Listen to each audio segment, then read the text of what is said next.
Bonjour Monsieur le Ministre. J'ai la question concernant l'Europe et Congo, bien sûr.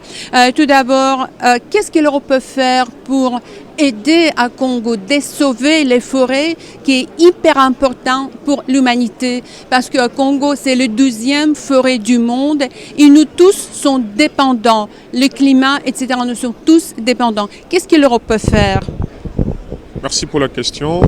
L'Europe est déjà présente en République démocratique du Congo, d'abord avec l'ambassadeur de la Commission européenne qui est là-bas sur place. L'Europe est très engagée à travers beaucoup de programmes de développement avec la République démocratique du Congo et particulièrement avec une organisation qui s'appelle CAFI, l'initiative de protection des forêts de l'Afrique centrale, CAFI en sigle, dont beaucoup de pays européens sont contributeurs.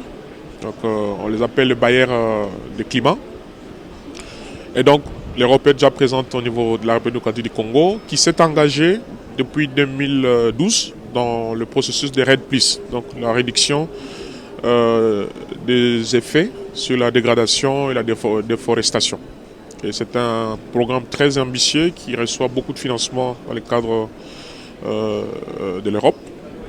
Et au-delà de ça, nous, comme au ministère de l'Aménagement du Territoire, qui est ce secteur qui rentre dans le cadre du processus de la lutte contre le réchauffement climatique, qui permet à ce qu'il y ait des affectations utiles, des affectations de terres, pour permettre à ce que ce soit les hommes et leurs activités, qu'il y ait une répartition équitable sur l'ensemble du territoire national. C'est lancé dans un processus de la réforme depuis 2015, qui devrait aboutir sur un certain nombre, la production de certains livrables qui sont des outils de planification spatiale.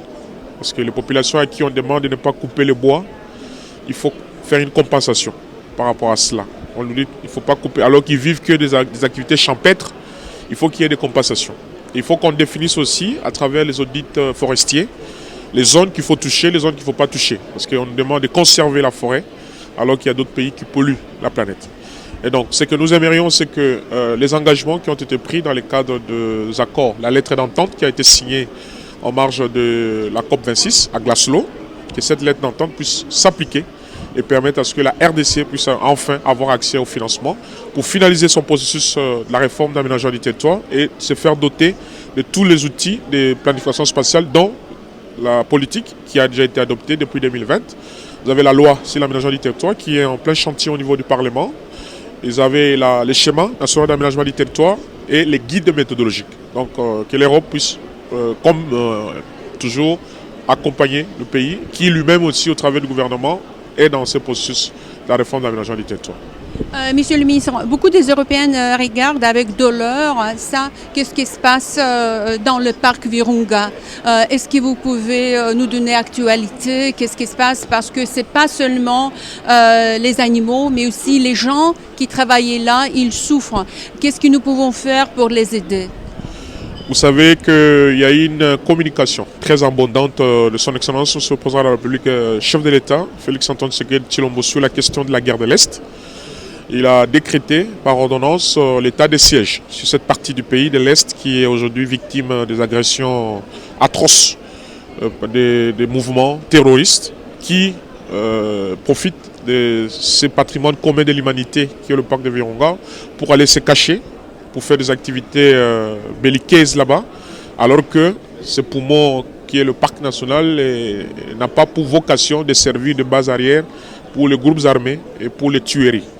Et donc je crois que cette solidarité qui s'est témoignée par la communauté internationale, d'abord ici même, au sein du Parlement européen, il y a des débats, il y a même toute une résolution qui a été prise pour cette question de la guerre de l'Est, qui est au-delà de toutes ces résolutions, mais que la paix vraiment revienne dans cette partie du pays, que ces enfants qui sont victimes d'atrocités, de viols, des choses qu'on ne peut pas tolérer, puissent que la paix revienne.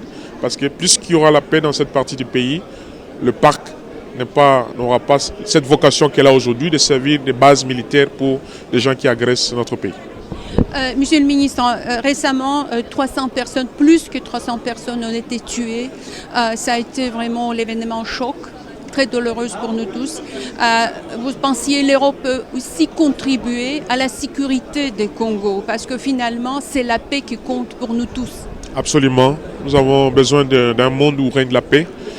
Le président de la République, chef de l'État, a décrété depuis le vendredi passé le deuil national sur l'ensemble du territoire national pour compatir avec nos compatriotes, parce que ce qui s'est passé, ce sont des crimes contre l'humanité.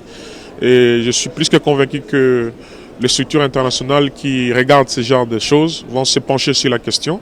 Mais comme je dis encore une fois, nous déplorons cette agression qui nous empêche d'aménager notre territoire national, parce que parmi les défis dans le cadre de ce travail d'aménagement du territoire, il y a aussi des défis sécuritaires, où la superficie de notre territoire national que nous avons hérité de la conférence de Berlin de 1885 fait aujourd'hui l'objet d'occupation illégale.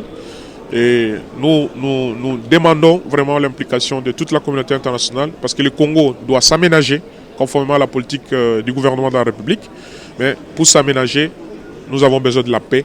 Et le Parlement européen, qui est déjà dans ce processus, doit encore s'impliquer davantage pour que la paix revienne en RDC et que nous puissions aménager notre pays pour permettre à ce que les personnes, les activités, les infrastructures, les moyens de communication puissent être au rendez-vous pour offrir un développement durable au pays, parce que la population de la RDC en a, alors on a vraiment besoin.